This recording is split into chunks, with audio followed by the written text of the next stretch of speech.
Welcome to Fine Tuning with Drew Taylor, your one-stop shop when it comes to animation news and commentary. Drew and I are recording this week's show on Friday, October 14th, 2022, which is the tail end of a somewhat sad week. Wouldn't you say, Drew? Yeah, we lost one of the greats this week. Yeah, Dame Angela Lansbury. It was Tuesday this week, right? October 11th, and she was 96 years old.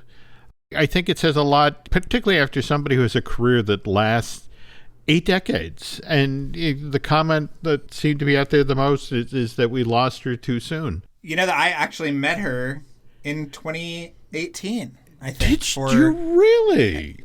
Yeah, at a home video event for Mary Poppins on the lot. Wow. For Mary Poppins Returns, yeah. We're going to talk about that film and as well as the rest of Angela's career on the second half of today's show, but I'm going to want to hear about that. That's cool. Okay. Also want to take a moment here to acknowledge the passing of Yu-Gi-Oh! Creator Kazuki Takahashi, who actually passed away earlier this summer.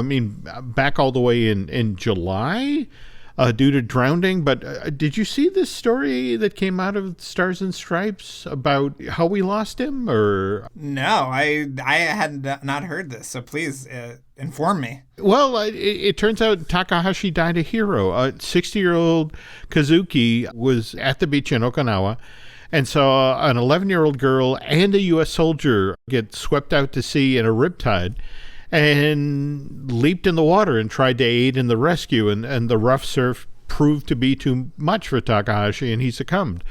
But what was interesting is that the U.S. Army this week went out of its way to acknowledge Kazuki Takahashi's efforts on behalf of trying to save the soldier and his noble sacrifice. So Drew and I would like to do the same right now. Our thoughts and prayers go out to the friends and family of this brave, brave man, and we're sorry for your loss. Lots of animation news this week, and as always, the news portion of Fine Tuning is brought to you by Storybook Destinations, trusted travel partner of the Jim Hill Media Podcast Network. For a worry-free travel experience every time, please book online at StorybookDestinations.com. Can you imagine the kind of questions they've gotten this week, Jim? With all the Disney changes. If my text messages are any indication, they are really fielding some quandaries this week, I am sure. Yeah, and look at when they announced this, just ahead of the holidays when people have already locked in all of their travel plans for family. So it's just not a big fan of the current Disney management team, but no. I deliberately did not talk about this last week when I was recording that solo edition of Fine Tuning because I wanted to get your take on it. But the Super Mario Brothers movie trailer dropped last week. And what did you think of that? I actually thought it looked really solid. I thought the animation looked great. And I'm very excited about the film because it is coming from two of the folks who made Teen Titans Go to the Movies, which I think is a really cool, wonderful little movie. So I'm very excited to see what they're doing with this this bigger budget and this different animation style. And I was really impressed. What did you think, Jim? I'm like Super Mario Brothers, one generation removed. Alice is a huge enthusiast of this stuff. And I have to admit, what I saw looked great, looked solid. Though I'm kind of more intrigued about the timing here. So the movie is supposed to arrive in theaters on April 7th, 2023. Meanwhile, Universal Studios Hollywood's version of Super Nintendo World, they're currently saying that it will open in early 2023. Speaking of cool stuff, the Super Nintendo World Shop literally just opened like yesterday up at Universal City Walk. So they're not kidding around. In order to capitalize, to leverage the Super Mario Brothers movie to sort of the ultimate, evidently the plan is right now to hold the premiere up at City Walk in the AMC, right? No, wait a minute. It's yes, Universal. The AMC Universal City Walk. There we go. And then supposedly everybody comes outside and climbs into a vehicle and gets rolled down to the bottom of the lot, and then the post-premiere party will be held inside of Super Nintendo World. So, well, you bring this up, Jim, and I don't know if you saw this, but Jeff Shell, who's the NBC Universal CEO, was on CNBC, and he was talking about, he basically said that the park and the movie were going to open up side by side. There we go. In Hollywood. But then you saw those photos that our buddy BioReconstruct put up, and the Donkey Kong mainframe is going in Epic Universe as we speak.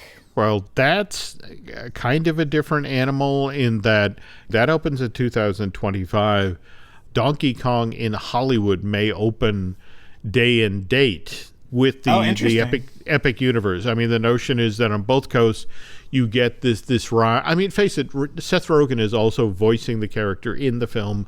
This is very much part of the Universal. Why would you want to go visit the mouse when you can hang out with Donkey Kong? So previously, Universal was all about, hey, you know, we have Harry Potter, we have The Simpsons, and now this. And they don't have a response in the pipeline for Super Nintendo World. They don't know what they're going to bring to the table that's going to be as strong and as appealing as this game-based land. Well, you can pay $6 for an ice cream bar.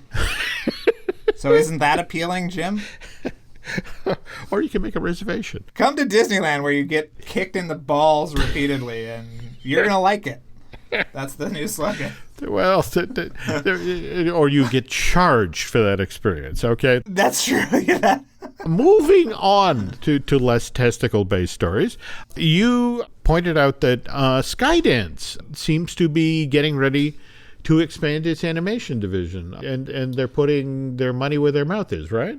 Yeah, they got, I think, what did it say, $400 million more in credit, and one of the things they're primarily using this for is to expand the Skydance animation platform. They are going to try to do 2 movies a year, and they are also building a brand new campus in Santa Monica for all of these animators and creators. And I ran into Brad Bird last week. Did I tell you this, Jim, at the Mission Impossible Ghost Protocol screening? You did not. Okay. Well, he is looking great. He's feeling great, and he's ready he's taking on Raygun full force. So, I mean, that's going to be really exciting. But it's all happening for Skydance Animation and John Lasseter, and I guess Spellbound will not be out this year, as was potentially floated. But okay, yeah. I was about to ask because again, this Vicky Jensen movie with the screenplay by Linda Wolverton and of course a score by Menken. But Netflix-wise, they seem to be touting that this is coming in 2022. But really, okay, that's interesting. Apple TV Plus, Jim. Apple TV Plus. Oh, that's right. My mistake. I keep doing that. Yeah. Can't really out my source on this, but they got to talk with John Lasseter after Luck debuted on Apple TV Plus.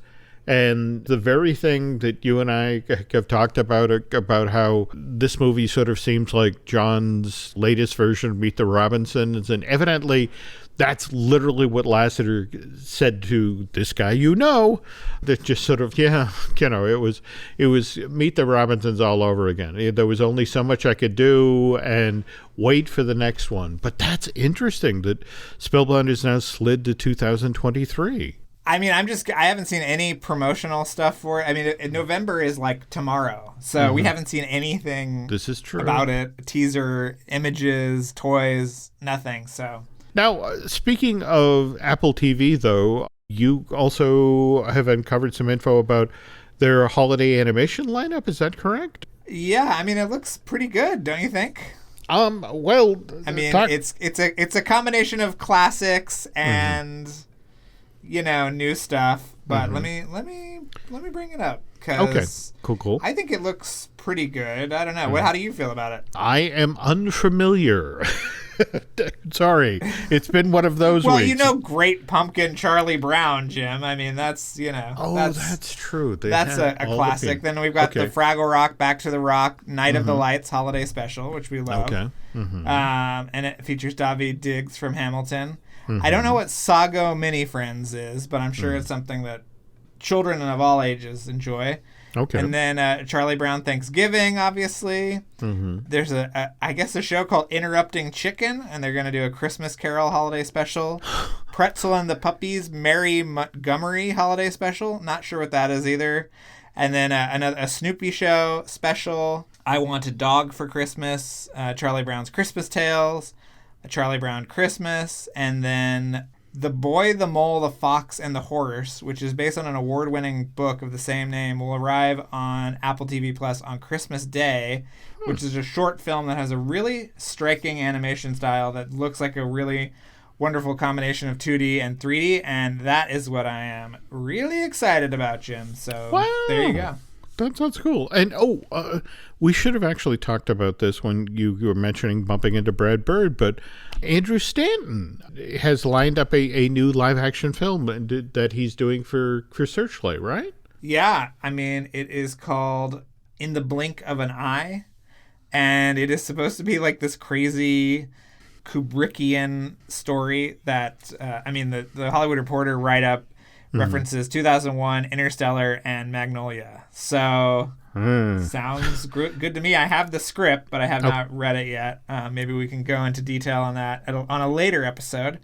But, I'm just happy that he's making a movie again. He's been doing a lot of TV recently. We've obviously got the Wall-E Criterion Collection edition coming out, which is very exciting. But, I'm excited about him being back in the live-action space. Okay, well, let's see what happens there. On the other hand, things we are not excited about is, what do you make of this Cartoon Network studio news? We have 3 animation-related divisions at Warner's that have now been folded into 2? Is that how this works? Well, I've heard conflicting reports about this, Jim, and I would love to know what your people are telling you. I've heard it is not as big of a deal as some are making it out to be. And I know that they really took a lot of umbrage with the Cartoon Network story that I sent you in the email. Cartoon Brew, sorry. But it seems to just be a consolidation of animation resources underneath the Warner Animation umbrella, and it's not exactly they're not killing off Cartoon Network Studios exactly. They're just kind of bringing those people over. And yes, they are letting go of some folks, but they're still retaining some people too. So I don't know if it's quite as bad as everyone is thinking, but if people are listening to this and they think that it is just as bad, please let us know. Jim, what's your reading on this, and what have you heard? There's so much of the information that's coming out of Warner's these days. It's like, hang on, literally happening in real time. I got to go answer my phone and find out what's happening or what just got reversed. So it seems to still be shaking out. So I just feel terrible for the folks over there, because it's like, I have a job, I think. Right. Yeah, I've heard there are going to be more layoffs before the end of the month. That's the same scuttlebutt I'm hearing. And the terrible thing about a situation like that is that virtually guarantees that nobody in the building is getting any work done, because they're either on email or on the phone doing, what have you heard? Or on LinkedIn. Oh, well, there we go. Trying to find the right deal, but yeah. Yeah, killed it. All right. Well, let's at least end the news segment on a positive note, because you have gotten to see Guillermo del Toro's Pinocchio. Well, I've seen 40 minutes of it, Jim. Okay, 40 minutes. So I've seen the first 2 acts, basically, yeah. Okay, so what can we say? I mean, I think it's amazing.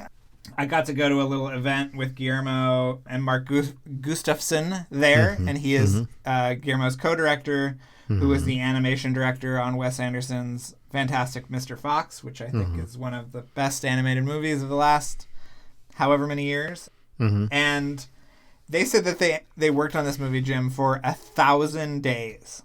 And at one point, there were 60 different units shooting things at the same time. Oh, wow. And that Guillermo said that he deliberately kind of eschewed the typical animation style. There aren't poses. There isn't really graphic silhouettes. It's all about this kind of naturalistic acting style where characters will scratch themselves or go for an object and miss it and have to go back. And he said that capturing that level of realism really took a lot out of the animators, and that you see it all on screen. It's absolutely beautiful and breathtaking and really kind of heartbreaking. And I cannot wait to see the last, hour of it, because it's really special, and I think it's going to be really, I think people are going to talk about it, and it'll be part of the conversation for sure in the latter part of the year. I'm so happy to hear this, especially after the Disney Pinocchio live action thing, which, are you hearing what I'm hearing about? They are really seriously considering a live action Tangled. Please tell me no. I mean, I think it's going to get to the point where they just are producing them at the same time. Like, it'll save them a lot of headache if you just put Olivia Cravalho in the Moana costume at the same time as she's recording the lines, But okay. Well, all right. Speaking of Disney-related stuff, folks, when we get back from this break, Drew and I will talk about the late, great Dame Angela Lansbury. Experience a membership that backs what you're building with American Express Business Platinum. Enjoy complimentary access to the American Express Global Lounge Collection and a welcome offer of 200,000 points after you spend $20,000 on purchases on the card within your first 3 months of membership. American Express Business Platinum. There's nothing like it. Terms apply. Learn more at americanexpress.com/business-platinum. This episode is brought to you by Amazon Business. We could all use more time. Amazon Business offers smart business buying solutions, so you can spend more time growing your business and less time doing the admin. I can see why they call it smart. Learn more at amazonbusiness.com. The family that vacations together stays together. At least, that was the plan. Except now, the dastardly desk clerk is saying he can't confirm your connecting rooms. Wait, what? That's right, ma'am. You have rooms 201 and 709. No, we cannot be 5 floors away from our kids. The doors have double locks. They'll be fine. When you want connecting rooms confirmed before you arrive, it matters where you stay. Welcome to Hilton. I see your connecting rooms are already confirmed. Hilton, for this day. So you actually got to talk with Dame Angela Lansbury in 2018, out ahead of the Mary Poppins Returns DVD release, Blu-ray, right? Yeah, she just came, it was like a day at the studio where we were watching special features and chatting with the filmmaker, Rob Marshall. And then she just came in and sort of like was making small talk with people and saying hello. And it was like this really wonderful moment. We were kind of like blessed by this literal Disney legend who's got her handprints outside in Legend Square or whatever they call it, where the reflection pool used to be outside of the Team Disney Burbank building. And it was just wonderful. It was great to say hello and to say how much she meant to all of us. And it's a real loss. And what can you say about her? I was lucky enough to see Angela Lansbury on Broadway in Sweeney Todd, the original cast with Len Cariou. And then I caught the tour a couple of times. It played in Boston at what's now called the Wang Center.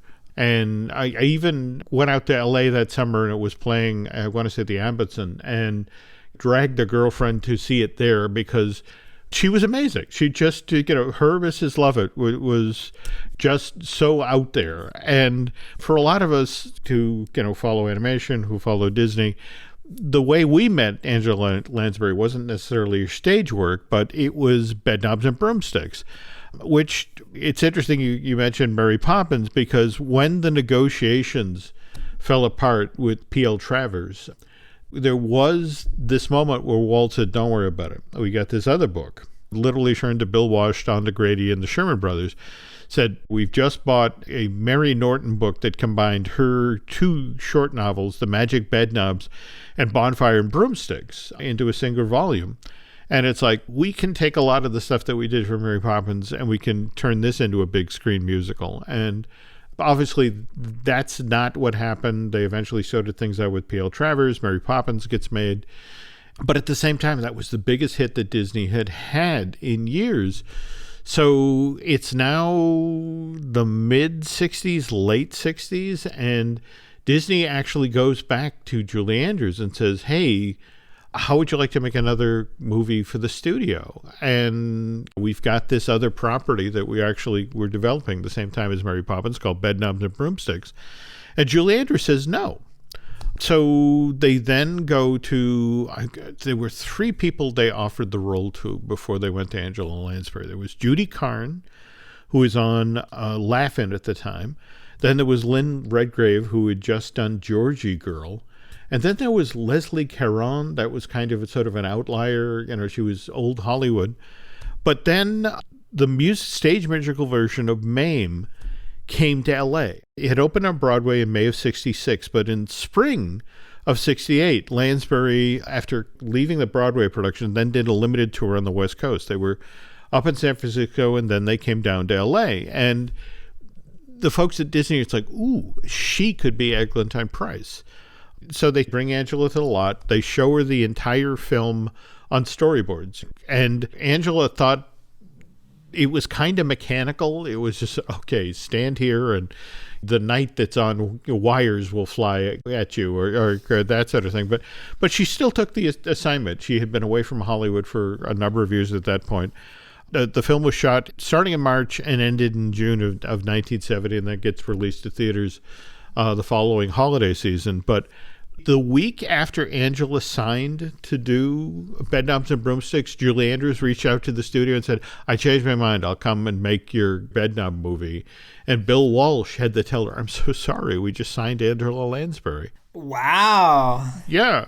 The other thing that has always fascinated me about Bedknobs and Broomsticks is that Ron Moody, who played Fagin in Oliver, was originally cast and hired to be in Bedknobs and Broomsticks, but he thought his character should be the lead, and he was somewhat upset when he saw the storyboards and that sort of thing. So he stepped away at that point, and David Tomlinson, who was still on the Disney payroll at that point, because he had done, of course, Mary Poppins, played Mr. Banks, and then had played the villain in the original Love Bug movie. But it's like, okay, David's here. Let's use him.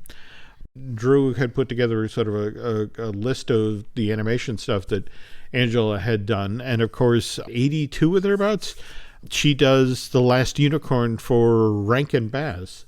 You've gotten to see that one, right? Yeah, I like that movie a lot. I think it's pretty weird and such a different character than Mrs. Potts, obviously. What is it, Mommy Fortuna? Yes. Kind of got to lean into some of the more villainous roles she played over there. I love the voice cast of this thing. I mean, Alan Arkin is Schmendrick, but Tammy Grimes, Robert Klein, Christopher Lee. Kind of a counterculture bunch, too, right? Very, very, very much so. Very much so. But anyway, you mentioned Mrs. Potts, which when Angela got cast for the role, she decided she would model her performance after Angela Badley's cook character, Mrs. Bridges from Upstairs Downstairs. She thought, it's a teapot. It should be small. It should be comforting.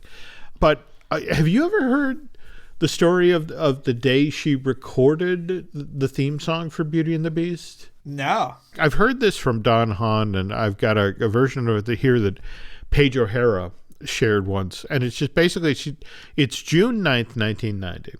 And this is the day they've arranged to fly everybody into New York to record all of the vocals for all the songs. They've got this wonderful, huge orchestra. But Angela's flying in from California, and she's now like 3 or 4 hours behind schedule. And everybody is, well, what's going on? And finally she rushes in the door, and she explains that the plane that she was on, they had to literally do an emergency landing. Evidently, the airline had received some information about a bomb threat or that sort of thing. And so it had been a nightmarish day of travel to get there to do this recording. And Don Hahn was like, oh, geez, I'm so sorry. Well, do you want to go to a hotel? You want to go rest? And Angela was like, well, no, you've got the full orchestra here. You've got every, I can't make you do that and bring them back for another day. Let's just do this. And so she goes into the booth and she does the version of Beauty and the Beast that we hear today in the film in one take. After that nightmarish day of travel. And then after that, she's literally, it's okay, can you do your chunks of Be Our Guest? And it's like, sure. And just knocks it out and says, like, okay, thank you. I'm going to the hotel. And that's it. She's done. That comes out in 91, is obviously an enormous hit. And the company, to honor her, because, of course, of her work with Bedknobs and Broomsticks and Beauty and the Beast, they make her a Disney legend in 95.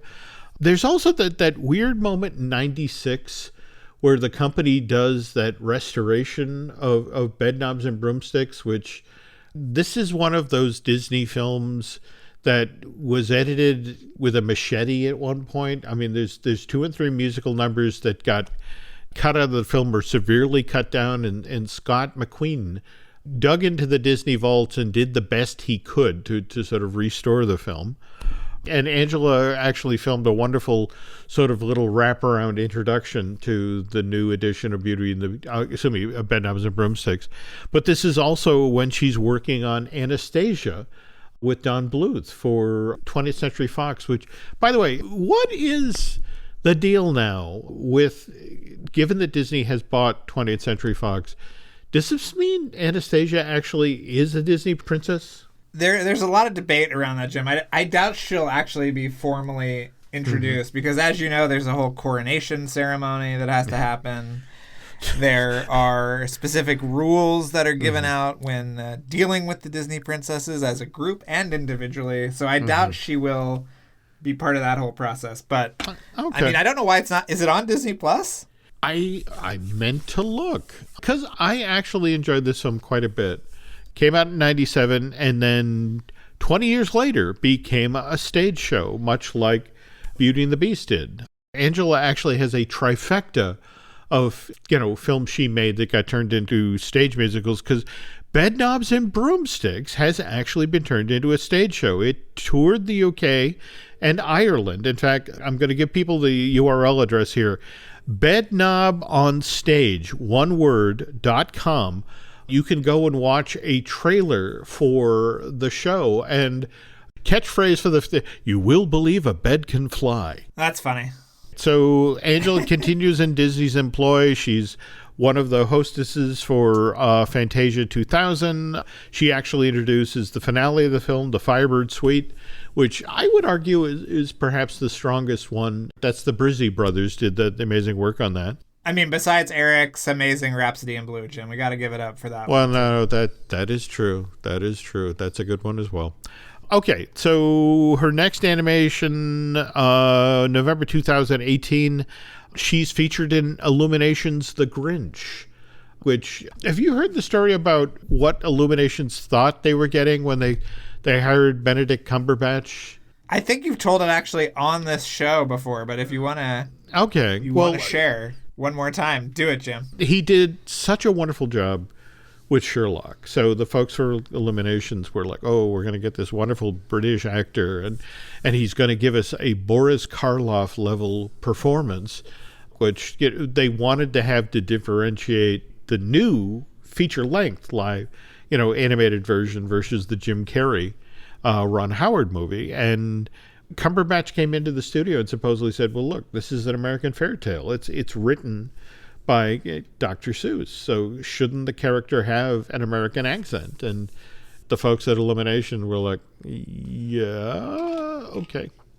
They had to then do that for the rest of the movie. In fact, I guess Dame Angela Lansbury voices the mayor of Whoville, and same thing. It's largely an American accent, but To sort of bring things to a close here, we've lost this lovely lady, but we still can appreciate her work. In fact, her very last performance will be out next month. The Glass Onion, a Knives Out mystery, begins its theatrical run on November 23rd and then shows up on Netflix, I want to say. What's kind of cool about this is in the movie, Angela is paired with Stephen Sondheim, her longtime collaborator. And by the way, another fun fact here, Sondheim was the very first Broadway composer to try to turn Billy Wilder's Sunset Boulevard into a Broadway musical. He envisioned it as a vehicle for Angela. In fact, they'd had such a good time working on Sweeney Todd together. It's like, let's do another show, and you get to play Norma Desmond. And the thing is that Sondheim struggled to turn this into a musical and eventually couldn't do it. The rights lapsed, and that's when Sir Andrew Lloyd Webber came in behind, and he made his Sunset Boulevard. But anyway, very last Disney role was the balloon lady in Mary Poppins Returns, which Drew was just talking about a moment ago. But that role was not written for Dame Angela Lansbury. It was actually written for Julie Andrews. The way this was supposed to work was much like Dick Van Dyke's cameo in Mary Poppins Returns, where he plays Mr. Dawes Jr. The idea was the stars of the original film come in, and it's a fun nod to the audience, but they would deliberately be smallish roles because the idea was not to upstage Emily Blunt and Lin-Manuel Miranda. But Andrews turned down the gig. She was legitimately concerned that it wouldn't be fair to Emily if the old Mary Poppins appeared in the new Mary Poppins movie. So Disney reached out to Lansbury because it's sort of like Mary Poppins and Bedknobs and Broomsticks are very much the same thing. And Lansbury came in, I want to say they shot for a day and a half, but did a lovely job. And I just loved her performance in that part of the film. And, Nowhere to Go But Up is a great song. And as we said at the top of the show, when you leave at 96 and people say you were gone too soon, that says a lot about a person and their art and their career. And Drew and I offer our sincerest condolences to her friends and family at this tremendous loss. And that's a sad note to end the show on. So let's give people something more fun to do. And again, there's something I enjoy doing so much is listening to Drew's wonderful Light the Fuse podcast. And so what are we talking about this week? What's going on there? I think we're doing a revisiting episode because Charles and I were a little busy the last couple of weeks. So we're doing our chat with Robert Elswit that we did a few years ago. We're condensing all 3 parts into one super episode for everybody. So I hope you enjoy that. I thought it was very cool earlier this week. Was it Gizmo that did the article about... Vulture? Vulture, that did the very best movie-based podcast. And who was number 2 on the list but Light the Fuse, which I took a weirdly parental moment of pride for that. It's like, oh, that's so cool for Drew and Charles. Yeah, it was a great surprise. Probably unwarranted. But, no, not at all. In fact, what I loved about the way they described the show is the very thing that I keep telling folks. It's like, yes, it's about Mission Impossible, likewise Top Gun and the John Wick films. But at the same time, you get these great stories about all these other films that these people worked on. And the fact that they pointed out the whole thing of, because you're doing these recordings long after the films have come up, the pressure is off, so you get the real stories. Yes, we've got a lot of great stuff coming up. We've got a really big... We're returning to Light the Fuselage a little bit, and we've got a really big, cool exclusive coming in that arena that we can't announce yet, but will be happening soon, and I'm just so excited for everybody to hear it. And yeah, we're back every week. We'll figure out some. We'll talk to the key grip. We'll talk to the, We just had a craft service guy on. I mean, we will talk to anybody. So yeah, more episodes soon. All right. And, we didn't make the Vulture list, but we have a couple of podcasts here you might want to listen to. We got Disney Dish with Len Testo. We got Marvelous Disney, which I do with Aaron Adams. And, I need to get a brand new Looking at Lucasfilm recorded with Brian Gunn. Tell you what, folks, if you could do Drew and I a favor, if you could head over to Apple Podcasts and rate and review, not just the show you're listening to right now, Fine Tuning, but also Light Diffuse, that would be helpful. Likewise, if you really, really, really like what you were listening to, if you want to head over to Bandcamp and subscribe, that would be helpful. Drew, can you tell the nice folks how they can find you? Yes, it is Drew Tailored, like a tailored shirt, on Instagram and Twitter. You can find me on Twitter and Instagram as Jim Hill Media, and over on Facebook as Jim Hill Media News. And that's going to do it for this week, folks. Thanks again for listening, and Mr. Taylor and I will be back soon.